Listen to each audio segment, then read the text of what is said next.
एक शाम प्राची टीवी पर सीरियल देख रही होती है। तभी उसकी सास वहां आती है। अरे सीरियल में तो ऐसे मग्न है जैसे आज रात का खाना पड़ोसी आकर बनाएंगे। मुझे पता ही नहीं था आपने अपने बेटे की शादी पड़ोस में भी की हुई है। हैं? मतलब? मतलब इस घर में सारा काम बहू ही करती है, आप तो सिर्फ खर्राटे मारती हैं।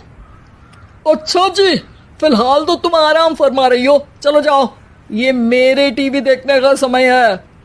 आहा, इसीलिए मुझे भगाया जा रहा है। सॉरी, अब तो बिल्कुल नहीं जाऊंगी।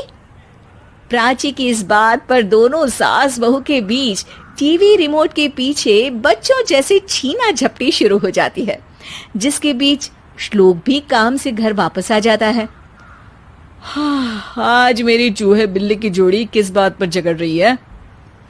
अरे तेरे बीवी मुझे टीवी ही नहीं देखने दे रही।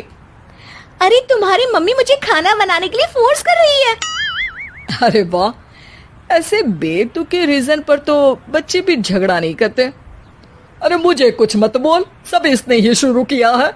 हाँ हाँ, जैसे आप तो बहुत दूध की धूली है ना। अरे बस, दोनों चुप। प्राची जाओ, खाने की तैयारी करो। और माँ तुम छोड़ो, तुम्हें क्या बोलूं, शांति से अपना सीरियल देखो, मुझे दोबारा लड़ने की आवाज सुनाई नहीं देनी चाहिए। ऐसा बोलकर श्लोक वहां से चला जाता है, जिसके पीछे पीछे प्राची भी कुछ न कुछ बड़बड़ाते हुए रसोई में चली जाती है। हाँ हाँ, सासू जी को तो कुछ बोलेंगे ही नहीं, बस मुझ पर ही हुक्म चलता है, खाना बनाओ, जैसे मैं इनके घर में खाना बनाने के लिए आई हूँ। इसी तरह शाम बीतती है और रात को श्लोक और प्राची की सास खाना खाकर सोने चले जाते हैं, लेकिन प्राची गुस्से में कुछ खाए बिना काम में ही लगी रहती है।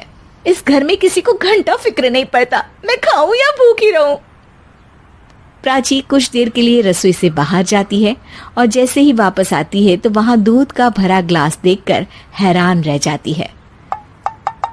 फिक्र पूरी है, बस दिखाना नहीं है। प्राची दूध पीकर सोने चली जाती है और अगली सुबह एक बार फिर सास बहू का कार्टून नेटवर्क स्टार्ट हो जाता है। ये तुमने ही किया है। अरे अजीब जबरदस्ती है, मैं बोल रही हूँ मैंने कुछ नहीं किया। दोनों ने मिलकर पूरे घर को पागल खाना बनाया हुआ है। यहाँ कोई नॉर्मल इंसान तो रह ही नहीं सकता, इसीलिए अब पड़ोसी क्या रिश्तेदार भी घर आने से कतराते हैं। और सुन बेटे, तू भी चंगा, तेरी माँ भी चंगी, तेरी बीवी भी चंगी, रिश्तेदार। हाँ जी, आपको नहीं पता क्या, गंगाधर ही शक्तिमान है, रिश्तेदार ही। हाँ हाँ, बस समझ गया। कभी जानवरों जैसे लड़ेंगी तो कभी जुगलबंदी करेंगी। भाई मैं आप दोनों के बीच में नहीं फंसना चाहता। सास बहू की इस मनमौजी जोड़ी से परेशान होकर श्लोक अपना सिर खुजलाता वहां से चला जाता है। चलो अब मैं भी कीर्तन में जा रही हूँ। इस पर जैसे ही सास कमरे में अपना पर्स लेने जाती है तो वहां नाश्ते की प्लेट रखी देख मुस्कुराने लगती है और नाश्ता करके घर से बाहर निकलते हुए कुछ पैसे टेबल पर रख जाती है, जिसके कुछ देर बाद सिलेंडर वाला घर आता है। ओ मोरी मैया, मैं सिलेंडर के बारे में तो बिल्कुल भूल ही गई थी। घर खर्च के सारे पैसे भी मम्मी के पास है और श्लोक से बोला तो उल्टा 4 बात सुनाएंगे। प्राची ये सोच ही रही होती है कि अचानक उसका चेहरा चमक उठता है और वो घर में आकर इधर उधर देखने लगती है। तभी उसकी नजर टेबल पर रखे पैसों पर पड़ती है, जिन्हें वो सिलेंडर वाले को दे देती है। ये सब श्लोक देख लेता है।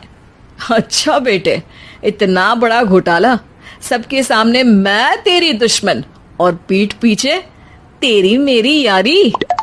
इस पर श्लोक एक प्लान बनाता है और शाम को सब एक साथ बैठे होने पर बोलने लगता है। माँ, तुम दोनों की बहुत लड़ाई होती है, इसलिए मैं सोच रहा हूँ कि प्राची को उसके घर छोड़ाऊं, इससे वो भी खुश रहेगी और तुम भी। अचानक श्लोक की ये बात सुनकर सास बहू शौक से उसकी तरफ देखती हैं। अरे ऐसे कैसे घर छोड़ाओगे, मुझे कहीं नहीं जाना। अरे तुमने बोला नहीं पर मैंने सुन लिया, तुम्हें मम्मी के साथ रहना अच्छा नहीं लगता, मुझे पता है। अरे वो, अरे जब बहू खुद कुछ काम बोले तो वो तुझे सुनता नहीं, और अब जो इसने बोला ही नहीं वो तू समझ गया। जब उसे नहीं जाना तो फिर जबरदस्ती क्यों कर रहा है? अच्छा, फिर आपको मौसी के घर छोड़ाता हूँ, बस अब आप दोनों एक घर में एक छत के नीचे नहीं रह सकती। मैं इस टॉम एंड जेरी की जोड़ी को और नहीं झेल सकता। है? ऐसे कैसे नहीं रह सकते? तुम्हें इतनी दिक्कत है तो तुम्हारा बोरिया बिस्तर पैक कर देती हूँ, लेकिन मम्मी जी कहीं नहीं जाएंगी। बिल्कुल यही सुनना था मुझे। अगर दोनों में इतना ही प्यार है फिर हर वक्त ये लड़ाई का नाटक क्यों करती हो? देखा मैंने कैसे माँ किचन में दूध रखती है और तुम उनके लिए कमरे में नाश्ता रखती हो, और कैसे वो पहले ही तुम्हारी दिक्कत समझकर घर में पैसे रखकर बाहर जाती है। अरे भाई, इतना ड्रामा तो डेली सोप में भी नहीं होता जितना तुम दोनों ने इस घर में फैलाया हुआ है। तू हमें टॉम एंड जेरी बोलता है ना, तो याद कर वो दोनों भी एक दूसरे को बाहर वालों की बुरी नजर से बचाने के लिए हमेशा सबके सामने लड़ते थे, लेकिन अकेले में दिक्कत के समय मदद भी तो करते थे। बस हमारा रिश्ता भी कुछ ऐसा ही है। और वैसे भी अगर सास बहू में तू मैं नहीं होती तो दुनिया वालों को कहानियां कैसे मिलेंगी?